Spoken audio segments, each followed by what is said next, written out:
Hello everyone, आज की class में हम लोग पढ़ने वाले हैं इफ़ेक्टिव एटॉमिक नंबर। ठीक है, इफ़ेक्टिव ईएन जिसको बोलते हैं ईएन, इफ़ेक्टिव एटॉमिक नंबर। ठीक है, इसी को हम और बोलते हैं इनर्ट गैस रूल। ठीक है, आइए समझते हैं ईएन क्या कहता है। ईएन जो फॉर्मूला होता है वो atomic number minus oxidation number plus 2 into coordination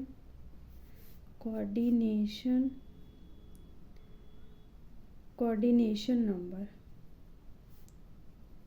इसको हम CN से भी रिप्रेजेंट करते हैं। क्या हुआ, इफ़ेक्टिव एटॉमिक नंबर या फिर इसे हम इनर्ट गैस रूल बोलते हैं। इसका फॉर्मूला होता है atomic number oxidation number plus 2 into coordination number. ये क्या करता है, ईएन जो होता है वो नियरेस्ट नोबल गैस लाइक 36, 54 और 86 ओबे करता है। ठीक है, आइए एग्जाम्पल से समझते हैं। फर्स्ट एग्जाम्पल है K4 FeCN का होल 6। ठीक है, इसका हमें ईएन निकालना है। क्या निकालना है, इफेक्टिव एटॉमिक नंबर। कैसे निकालेंगे, पहले एटॉमिक नंबर Fe का क्या होता है 26। ठीक है, 26 क्या होता है एटॉमिक नंबर Fe का। यहाँ पर हम लिख देंगे Fe का जो एटॉमिक नंबर होता है वो होता है 26। ठीक है, अब इसका इस कॉम्प्लेक्स कंपाउंड का हमें ऑक्सीडेशन नंबर आना चाहिए। ऑक्सीडेशन नंबर कितना आएगा, जैसे यहाँ पर +1 4 plus x plus 1 minus 6 equals to 0।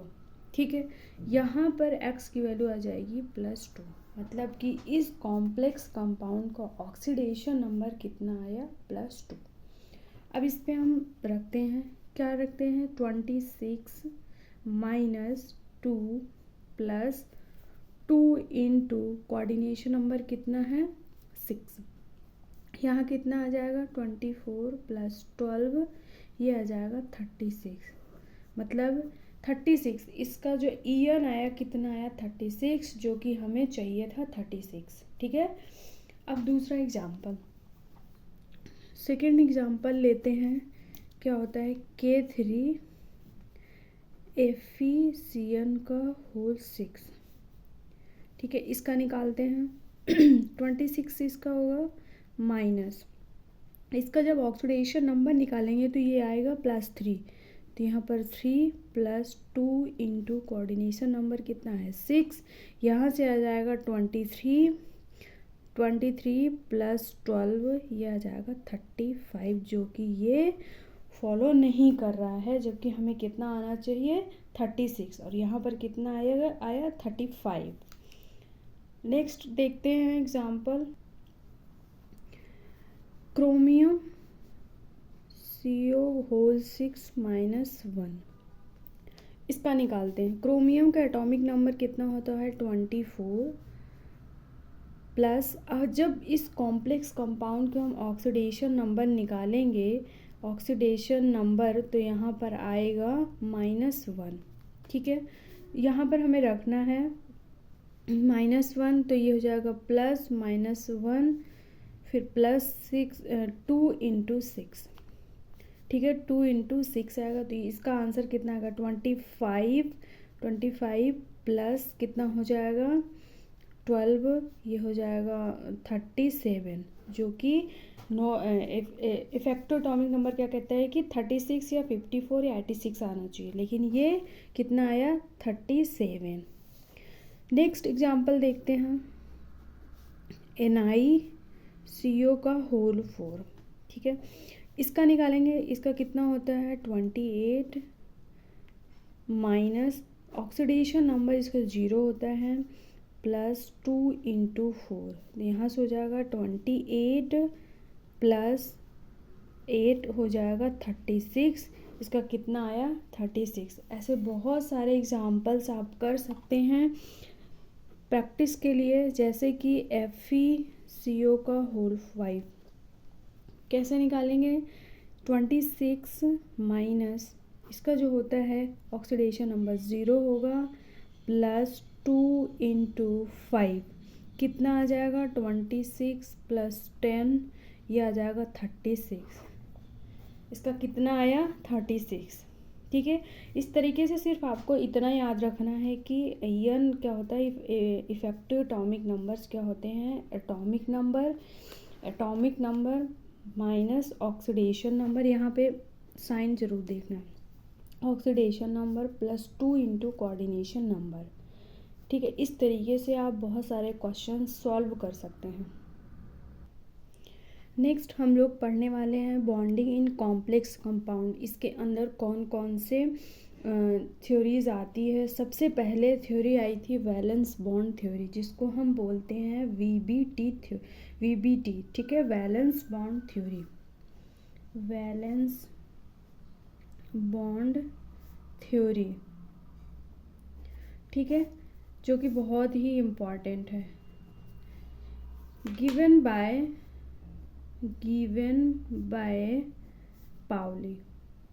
Pauling, ठीक है, ये ज़रूर ध्यान रखना है। अब इस थ्योरी ने क्या बताया कि दिस थ्योरी बेस्ड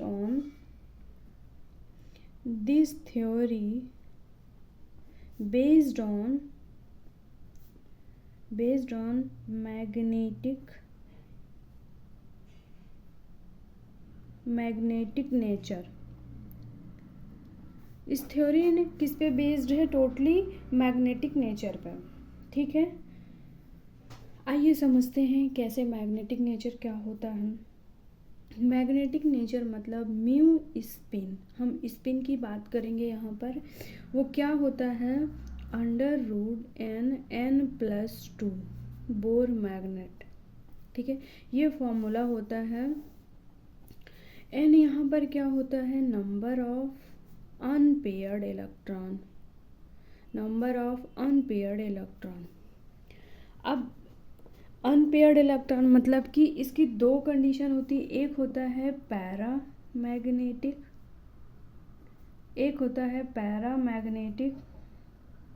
नेचर होता है, एक होता है डायामैग्नेटिक नेचर। किसी भी कॉम्प्लेक्स कंपाउंड को हम कैसे बताएंगे कि ये पैरामैग्नेटिक है या फिर डायामैग्नेटिक नेचर शो करता है। उसके लिए अगर हम पैरा की बात करते हैं, म्यू स्पिन पैरामैग्नेटिक, उसके लिए फॉर्मूला होता है n+2 बोर मैग्नेट, ठीक है। बट डायामैग्नेटिक के लिए जो म्यू होता है, म्यू स्पिन वो 0 होता है, क्योंकि पैरामैग्नेटिक में क्या प्रेजेंट होते हैं अनपेयर्ड इलेक्ट्रॉन, और डायामैग्नेटिक में अनपेयर्ड इलेक्ट्रॉन नहीं होते हैं, इसलिए इसे हम डायामैग्नेटिक बोलते हैं। जिसमें अनपेयर्ड इलेक्ट्रॉन पाए जाएंगे उसको हम क्या बोलेंगे पैरामैग्नेटिक। इसके बाद पाउलिंग ने इसे क्लासिफाइड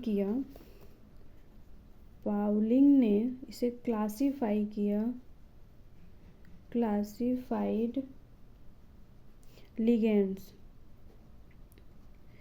कितने तरह के होते हैं, 2 तरह के, एक होता है weak field ligand, weak field ligand, एक होता है strong field ligand. Strong field ligand कौन कौन से होते हैं, आइए समझते हैं। वीक फील्ड लिगैंड जो होते हैं इसको हम शॉर्ट में लिखेंगे WFL और इसको लिखेंगे SFL, ठीक है। वीक फील्ड लिगैंड कौन कौन से होते हैं, I और Br minus SN2 minus SCN minus, ये सारे क्या होते हैं, वीक फील्ड लिगैंड होते हैं, ठीक है। स्ट्रॉन्ग फील्ड लिगैंड जो होते हैं वो कौन कौन से होते हैं, NH3, EN, CO और CN, NO2 माइनस और PPH3, ये सारे क्या होते हैं, स्ट्रॉन्ग फील्ड लिगैंड, और यहाँ पर ये होते हैं वीक फील्ड लिगैंड, जो कि आप इसको याद रखना बहुत ज़रूरी है। अब आते हैं हम कि किसी भी कॉम्प्लेक्स कंपाउंड को हम कैसे उसके हाइब्रिडाइजेशन और ज्योमेट्री को हम कैसे बताएंगे, उसको समझते हैं। इफ़ अगर यहाँ पर CN इज इक्वल्स टू 4, किसी भी कॉम्प्लेक्स कंपाउंड में कोऑर्डिनेशन नंबर 4 होता है तो उसके केस में हमें दो पॉसिबिलिटी होती है। एक पॉसिबिलिटी होती है टेट्राहेड्रल की और एक होती है स्क्वायर प्लेनर, जिसको हम क्या बोलते हैं, स्क्वायर प्लेनर। इसका जो हाइब्रिडाइजेशन होता है वो sp3 होता है, इसका जो होता है वो sp2 dsp2 होता है, ठीक है। आइए देखते हैं इसमें कि कैसे हमें यहाँ पर समझना है कि टेट्राहेड्रल और sp3 हाइब्रिडाइजेशन और स्क्वायर प्लेनर dsp2। एक एग्जांपल लेते हैं, यहाँ पर NiCl4 माइनस 2, ठीक है। इसमें हम कैसे निकालेंगे, यहाँ पर सबसे पहले हम ये समझेंगे कि हाइब्रिडाइजेशन क्या होता है, ज्योमेट्री क्या होती है। अगर कोऑर्डिनेशन नंबर हमें 1 2 3 ये सब पता होगा तो हमें सबसे पहले हाइब्रिडाइजेशन के बारे में जानना होगा कि उसकी ज्योमेट्री क्या होगी। अगर यहाँ पर कोऑर्डिनेशन नंबर 1 है, किसी भी कॉम्प्लेक्स कंपाउंड का कोऑर्डिनेशन नंबर 1 है तो उसकी जो हाइब्रिडाइजेशन होता है वो होता है sp, और ज्योमेट्री जो होती है वो होती है लीनियर। क्या होती है, लीनियर, ठीक है। अगर कोऑर्डिनेशन नंबर यहाँ पर कोऑर्डिनेशन नंबर 2 होगा तो कितना हाइब्रिडाइजेशन क्या होगा, sp, और ज्योमेट्री क्या होगी, लीनियर। कोऑर्डिनेशन नंबर 3 होने पर ये हो जाएगा हाइब्रिडाइजेशन sp2, और इसकी ज्योमेट्री होती है वो ट्राइगोनल प्लेनर, ठीक है, ट्राइगोनल प्लेनर होती है। अब अगर कोऑर्डिनेशन नंबर 4 है तो sp3 होता है, जिसको हम बोलते हैं टेट्राहेड्रल, जिसकी ज्योमेट्री होती है टेट्राहेड्रल, ठीक है। इसके दो केस आते हैं, 4 होने के होता है तो यहाँ पर एक होता है dsp2, जिसको हम बोलते हैं स्क्वायर प्लेनर, ठीक है। ये कंडीशन हमें कहाँ पर, जैसे कि कोई किसी भी कॉम्प्लेक्स कंपाउंड में कहीं भी दिया होगा वीक फील्ड लिगैंड या फिर स्ट्रॉन्ग फील्ड लिगैंड, उस बेस पर हम चेक करेंगे कि वो टेट्राहेड्रल है या फिर स्क्वायर प्लेनर है। अगर कोऑर्डिनेशन नंबर 5 होगा तो क्या हो जाएगा, sp2d, ठीक है। यहाँ पर इफ़ कोऑर्डिनेशन नंबर 5 होगा, जब कोऑर्डिनेशन नंबर 5 होगा तो sp3d वो क्या हो जाएगा, TBP, ट्राइगोनल बाई पिरामिडल। अब कोऑर्डिनेशन नंबर 6, कोऑर्डिनेशन नंबर 6 में भी दो पॉसिबिलिटी होती है। कौन कौन सी होती है, एक होती है sp3d2 और एक होता है d2sp3, ठीक है, ऑक्टाहेड्रल। इसको क्या, इसकी ज्योमेट्री जो होती है वो ऑक्टाहेड्रल, ठीक है। ये भी स्ट्रॉन्ग फील्ड लिगैंड और वीक फील्ड लिगैंड पे हम डिसाइड करते हैं, बता पाते हैं किसी भी ट्रांजिशन मेटल में कि वो sp3d2 है या फिर d2sp3 होगा, ठीक है। जैसा कि मैंने आपको अभी बताया कि स्ट्रॉन्ग फील्ड लिगैंड और वीक फील्ड लिगैंड से हम यहाँ पर कैसे डिसाइड करेंगे कि वो sp3d2 होगा या फिर d2sp3 होगा या फिर sp3 या dsp2 होगा। आइए एग्जांपल से समझते हैं कि अगर कोऑर्डिनेशन नंबर 4 है, कोऑर्डिनेशन नंबर 4 होने पर हमारे पास क्या क्या पॉसिबिलिटी है, दो। कौन कौन सी, एक होती है एक टेट्राहेड्रल, मतलब हाइब्रिडाइजेशन, एक होगा sp3, एक होता है dsp2। sp3 होगा तो टेट्राहेड्रल और dsp2 होगा तो स्क्वायर प्लेनर। कैसे पहचानेंगे, यहाँ पर जैसे एग्जाम्पल लेते हैं, हम एग्जाम्पल के थ्रू करते हैं कि NiCl4-2, ठीक है। इस कॉम्प्लेक्स कंपाउंड को हमें बताना है कि हाइब्रिडाइजेशन क्या होगा, ज्योमेट्री क्या होगा और इसका मैग्नेटिक नेचर क्या होगा। जैसे कि इसका अगर हम निकालते हैं तो क्या हो जाएगा, ऑक्सीडेशन नंबर कितना आएगा, +2, मतलब Na+2। इसका जब हम कॉन्फ़िगरेशन लिखते हैं, इलेक्ट्रॉनिक कॉन्फ़िगरेशन, तो 3D8,4s2, क्योंकि निकिल का जो एटॉमिक नंबर होता है वो कितना होता है, एटॉमिक नंबर कितना होता है, 28। इसका जब हम लिखेंगे कॉन्फ़िगरेशन करेंगे तो 3D8,4s2, बट यहाँ पर क्या है Na+2, तो ये बचेगा D8, ठीक है, D8 यहाँ पर। अब हमें इस कॉम्प्लेक्स में ये पहचानना है कि यहाँ पर स्ट्रॉन्ग फील्ड लिगैंड दिया गया है या फिर वीक फील्ड लिगैंड दिया। स्ट्रॉन्ग फील्ड दिया होगा तो हम क्या देखेंगे कि वो क्या हो जाएगा, sp3 होगा या फिर dsp2 होगा। ये हम कैसे पहचानेंगे उसको समझते हैं। यहाँ एक ट्रिक याद रख लो कि जहाँ पर भी sp3 मतलब कि वीक फील्ड लिगैंड आ जाए किसी भी कोऑर्डिनेशन नंबर 4 में sp3 और उसके साथ साथ वीक फील्ड लिगैंड हो, वहाँ पर हमें क्या लगा देना है, टेट्राहेड्रल, मतलब sp3। ये क्या हो जाएगा, वीक फील्ड लिगैंड, और यहाँ पर क्या हो जाएगा, स्ट्रॉन्ग फील्ड लिगैंड, ठीक है। इसका क्या हुआ कि Cl अगर किसी भी कॉम्प्लेक्स कंपाउंड में उसका कोऑर्डिनेशन नंबर 4 आता है तो हमारे पास दो पॉसिबिलिटी रहती है, एक होता है हाइब्रिडाइजेशन sp3, एक होता है dsp2। हम कैसे डिसाइड करेंगे कि कोऑर्डिनेशन नंबर 4 होने के बावजूद भी sp3 बताएं कि dsp2 बताएं। वहाँ पर हमें याद रखना है कि उस कॉम्प्लेक्स कंपाउंड में वीक फील्ड लिगैंड दिया गया है या फिर strong field ligand.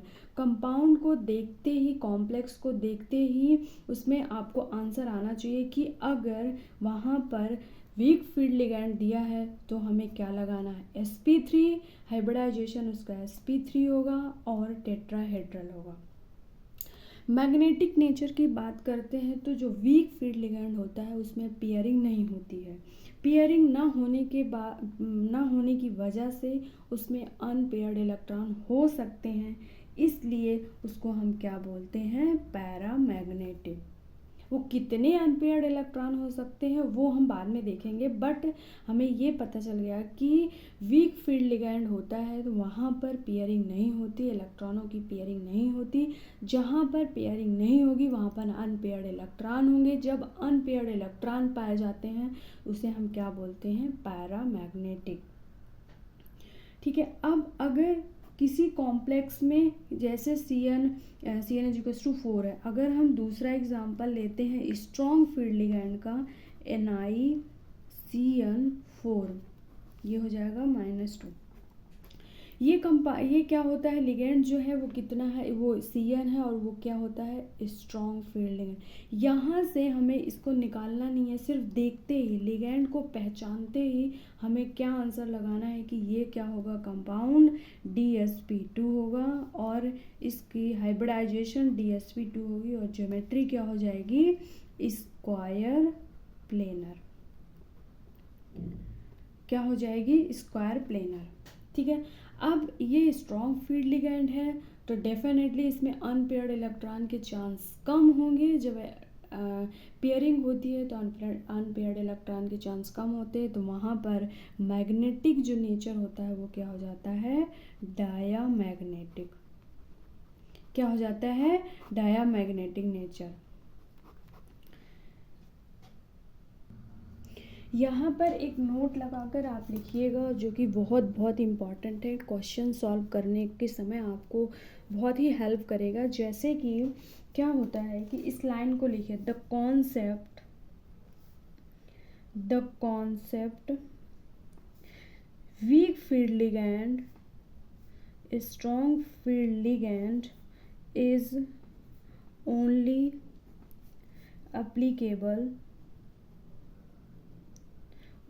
applicable for transition metal. किसके लिए सिर्फ अप्लीकेबल है, ये ट्रांजिशन मेटल के लिए। बिलोंगिंग टू फर्स्ट, ये बहुत ध्यान रखना, first transition metal.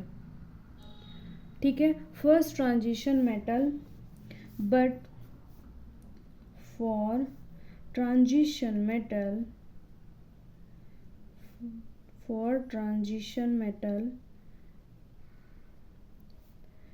belonging to the second and third series all ligands act as strong field ligand। ठीक है, as Z effective increases and attraction bond ligand increases। ठीक है, क्या है ये समझिए।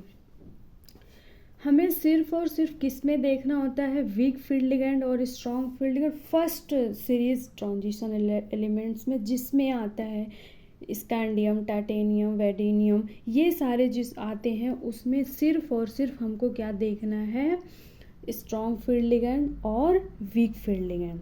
बट अगर सेकेंड और थर्ड सीरीज के एलिमेंट होंगे, ट्रांजिशन मेटल होंगे, उसमें हमें सिर्फ और सिर्फ क्या देखना है, स्ट्रॉन्ग फील्ड लिगैंड। चाहे वो वीक फील्ड लिगैंड भी दिया हो, बट वहाँ हमें आंसर किसके बेस पे लगाना है, स्ट्रॉन्ग फील्ड लिगैंड के। कौन कौन से सीरीज में, सेकंड और थर्ड सीरीज में। फर्स्ट सीरीज में हमें सिर्फ दोनों को देखना है, स्ट्रॉन्ग फील्ड लिगैंड और weak field ligand, but second और थर्ड सीरीज में हमें सिर्फ और सिर्फ किसके बेस पे आंसर देना है, स्ट्रॉन्ग फील्ड लिगैंड के। आइए एग्जाम्पल से समझते हैं। जैसे फर्स्ट एग्जाम्पल है NiCl4 -2, ठीक है, और दूसरा है PdCl4 -2 और PT। ये तीनों एग्जाम्पल, ये किसका हो गया, फर्स्ट सीरीज का है, ये सेकेंड सीरीज का है और ये क्या है, थर्ड सीरीज का है। ठीक है। हमने अभी क्या बोला कि जो फर्स्ट ट्रांजिशन सीरीज है उसमें हमें क्या क्या देखना है, वीक फील्ड लिगेंड और strong field ligand. But second और थर्ड में हमें क्या सिर्फ देखना है, स्ट्रॉन्ग फील्ड लिगेंड। अब स्ट्रॉन्ग फील्ड लिगेंड होते हैं, यहाँ पर कोऑर्डिनेशन नंबर 4 है, सब में कोऑर्डिनेशन नंबर 4 है। जब 4 है तो हमें एक होता है TD मतलब sp3 और दूसरा क्या था DsP2 जो कि इसको बोलते थे स्क्वायर प्लेनर। ठीक है, ये क्या था, वीक फील्ड लिगेंड और ये था स्ट्रॉन्ग फील्ड लिगेंड। इन तीनों कॉम्प्लेक्स कंपाउंड में देखकर बताइए आंसर। जैसे यहाँ पर कोऑर्डिनेशन नंबर 4 है, ये भी कोऑर्डिनेशन नंबर 4 है, यहाँ पर भी कोऑर्डिनेशन नंबर 4 है, बट क्या चेंज हुआ, Ni, PD और PT, मतलब कि सीरीज चेंज हुई है। फर्स्ट सीरीज में हमें क्या देखना है, दोनों। अगर किसी भी कॉम्प्लेक्स कंपाउंड में यहाँ पर क्या दिया है, weak field ligand, weak field ligand दिया है तो आंसर क्या हो जाएगा, sp3 और टेट्राहेड्रल।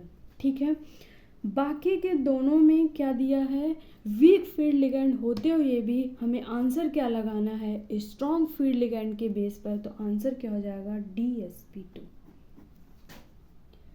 ऐसे आप बहुत सारे क्वेश्चंस कर सकते हैं सिर्फ और सिर्फ क्या देख के, उसके लिगेंड को आपको पहचान करके आप बता सकते हैं कि इसकी हाइब्रिडाइजेशन और ज्योमेट्री इस कॉम्प्लेक्स कंपाउंड की क्या होगी। अब बात कर लेते हैं हम कोऑर्डिनेशन नंबर 6। यदि कोऑर्डिनेशन नंबर 6 है, कोऑर्डिनेशन नंबर 6 है तो दो पॉसिबिलिटी थी। एक क्या था कि sp3d2 और एक था d2sp3। इनर और आउटर ऑर्बिटल की बात होती है। ठीक है, यहाँ पर क्या हुआ, sp3d2 और यहाँ पर d2sp3, मतलब यहाँ पहले d आया है और यहाँ पर लास्ट में आया है, तो मतलब ये आउटर हो गया और ये क्या हो गया, इनर ऑर्बिटल की बात किया है। इसमें आपको सिर्फ और सिर्फ क्या ध्यान देना है, इसमें आपको ध्यान ये देना है कि जैसे यहाँ पर D1 से लेके D3 तक अगर ट्रांजिशन मेटल में क्या क्या आ रहा है, D1 सिस्टम या फिर D2 या फिर D3, वहाँ पर हमें क्या लगाना है, हमेशा और हमेशा D2sp3। ठीक है, क्या लगाना है, D2sp3। सेकेंड, D8 हो या फिर D9 या D10, ऐसे ट्रांजिशन मेटल आते हैं तो हमें वहाँ पर क्या लगाना है, sp3d2। ठीक है, अब बचा क्या क्या, D4 से लेके D7 तक। इनमें हमें क्या देखना है, वीक फील्ड लिगेंड या फिर स्ट्रॉन्ग फील्ड लिगेंड। इन दोनों में तो हमें देखना ही नहीं, आँख बंद करके क्या लगा देना। अगर D1 सिस्टम आता है, जैसे एग्जाम्पल समझो, यहाँ पर क्या हुआ कि जैसे स्कैंडियम कितना होता है, 21। ठीक है, स्कैंडियम 21 होता है। यहाँ पर उसका अगर हम कॉन्फ़िगरेशन करते हैं 21 का तो 3d14s2। ठीक है, अगर स्कैंडियम +2 आ गया तो क्या हो जाएगा, ये तो D1 सिस्टम बन गया। D1 सिस्टम हो गया तो हम आंसर क्या लगाएंगे, D2sp3। फॉर एग्जाम्पल और हम लेते हैं, जैसे यहाँ पर FeH2O का होल 6+2। ठीक है, इसमें क्या क्या हो जाएगा, ये आ जाएगा +2। अब +2 आ गया क्योंकि ये क्या होता है, न्यूट्रल लिगेंड्स, तो ये इसका जब हम ऑक्सीडेशन नंबर निकालेंगे तो ये आ जाएगा कितना, Fe+2 पर। Fe+2 जब इसका इलेक्ट्रॉनिक कॉन्फ़िगरेशन करेंगे तो क्या हो जाएगा, 3d64s2। ठीक है, यहाँ क्या आया, 3d64s2, मतलब +2 है तो ये बचेगा 3d6। अब 3d6 है और यहाँ पर देखिए कोऑर्डिनेशन नंबर कितना है, 6, कोऑर्डिनेशन नंबर 6 है। और H2O जो होता है वो क्या होता है, वीक फील्ड लिगैंड होता है। अभी हमने आपको बताया था कि पूरा लिखाया था स्ट्रॉन्ग फील्ड लिगैंड और वीक फील्ड लिगैंड। तो ये H2O जो होता है वो क्या होता है, वीक फील्ड लिगैंड होता है। अब वीक फील्ड है तो इस केस में आ गया D4 से D7 में आ गया, ठीक है। बट एक चीज़ हमें अभी हमने आपको बताया था कि ये चीज़ यहाँ पर भी अप्लाई हो जाएगी, क्योंकि फर्स्ट सीरीज में सिर्फ हमें देखना है वीक फील्ड लिगैंड और स्ट्रॉन्ग फील्ड लिगैंड, बट उसके नीचे के जितने भी सीरीज हैं उनमें हमें आंख बंद करके D2sp3 लगा देना है। क्या लगा देना है, D2sp3। यहाँ पर क्या हो जाएगा, ये कोऑर्डिनेशन नंबर 6 और क्या है, वीक फील्ड लिगैंड। तो इसका आंसर हो जाएगा sp3d2, ठीक है। नेक्स्ट एग्जांपल देखते हैं, जैसे कि यहाँ पर MnCl6 और ये कितना हो जाएगा 4। यहाँ पर अगर हम इसकी निकालेंगे ऑक्सीडेशन नंबर तो कितना हो जाएगा, ये Mn+2 आएगा, ठीक है।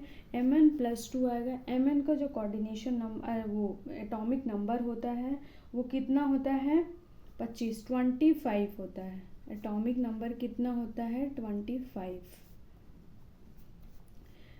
इसका हो जाएगा 3d5 4s2। अब Mn+2 है तो ये हो जाएगा, ये बचेगा कितना, D5। अभी हमने आपको बताया था कि D5 से लेके मतलब D4 से D7 तक हमें चेक करना होगा कि वो स्ट्रॉन्ग फील्ड लिगैंड है या फिर वीक फील्ड लिगैंड है।